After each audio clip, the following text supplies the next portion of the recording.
It does. There is no competition in the two. At this point, any sane person would have to conclude that we are the result of intelligent design, and that therefore there must be a creator, and this creator we call God. But how do we understand God? What is this perception of God? Before I explain that, I need to mention one other thing. When we are debating whether God exists or God doesn't exist, there may have been a situation where there are multiple gods. And if they were multiple gods, you would have had the gods constantly fighting with each other and wanting to impose their own laws and creating their own systems. So we would have found in our world constant change, like we have in a random world, where light would suddenly lose its properties and change its characteristic, and sound would change, and gravity would change. And if we manage to survive in that kind of world, and in this world of constant change, we would have then had to conclude either that there is no God at all, or there are multiple gods. And the fact that we are shown a world of total stability is proving to us not only that there is God, but it is proving that there is only one God.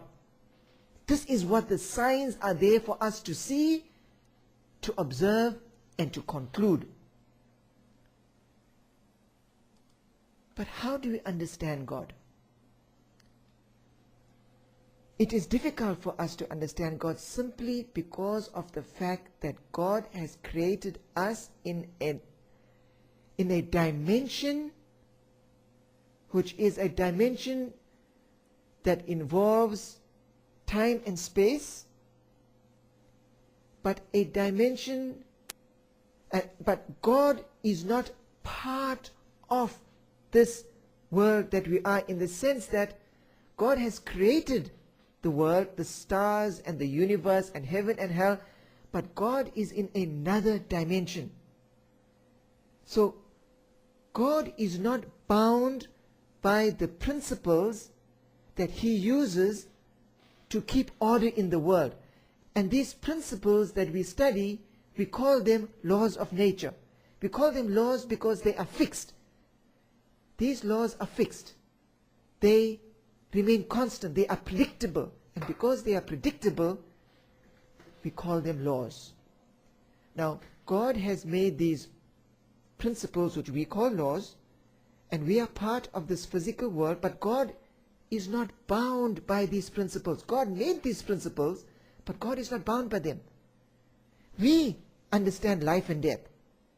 We understand birth.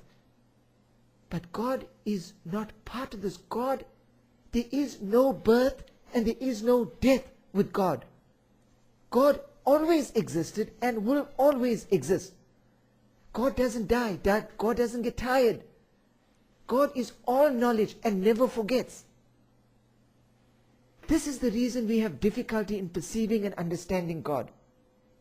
And many people say that we cannot accept God because we cannot see him. And until we can see God, and until we can prove God exists scientifically, we will not accept God exists.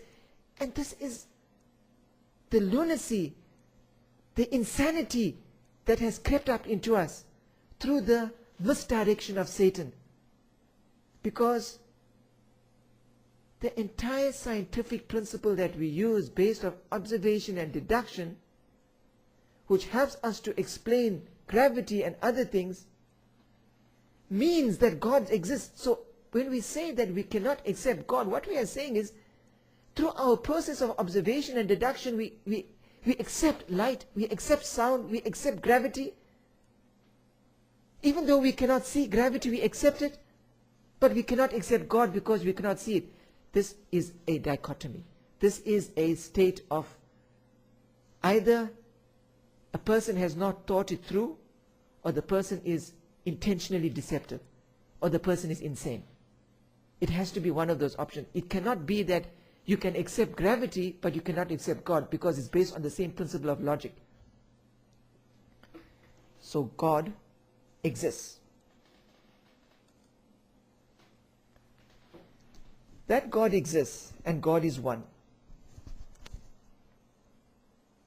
That there is stability in the universe. These are the principles that we now accept in this world that we live in. And because there is God, and God is this great power which we cannot perceive but we know exists, we can conclude that when we draw this line between creation and ourselves, this line leads to death and judgment and accountability. Satan wants us to follow the path of believing that there is no God, that there is death and there is extinction. And he uses all kinds of tools in trying to get us away from the knowledge that God exists. Besides creating this theory of evolution, Satan convinces us that if something is pleasing to us and something is pleasant to us, and because we know God exists, are happy with it, then we must go for it, because that is great. That will be good. You just have to go by the way you feel. Why is Satan tempting us in this way?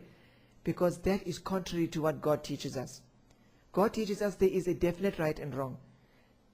And this criteria of right and wrong God has given us. Why is it important for us to know these criteria? Because at the end of the day, when we are being held accountable, we are going to be held accountable in the court of God. Let me give you an example. If you are going for your motor car driving test, and you first have to go for your learner's test, who do you go for help? To prepare you for this test. You can go to your neighbor, you can go to some elderly man who's a very wise man, you can go to a driving instructor, you can go to a friend. Now your friend may tell you, you know, you don't have to worry about the barrier line, you can overtake it, it's fine as long as no cars are coming. Your other neighbor may tell you, you can park wherever you want to, don't worry about the cops. Is that what you're going to say when you go for the test? You will fail the test. Why? Because the people that are testing us are only going to judge us in terms of the laws and the rules that they follow, and they expect us to follow. That is the criteria by which we are going to be tested. Now, when we are being tested in the court of court, we are not going to be tested about what I believe and what my friend believes. We are going to be tested in terms of the laws as God has given us. So if we want to prepare for that test, we have got to study what God is teaching us. We need to go back to the source. Because if we haven't done our study and our homework, we will not know what it is that God expects from us. So we will be totally unprepared for the test that is to come. We have to prepare for this test. The obvious question that goes on from here is, why are there so many religions?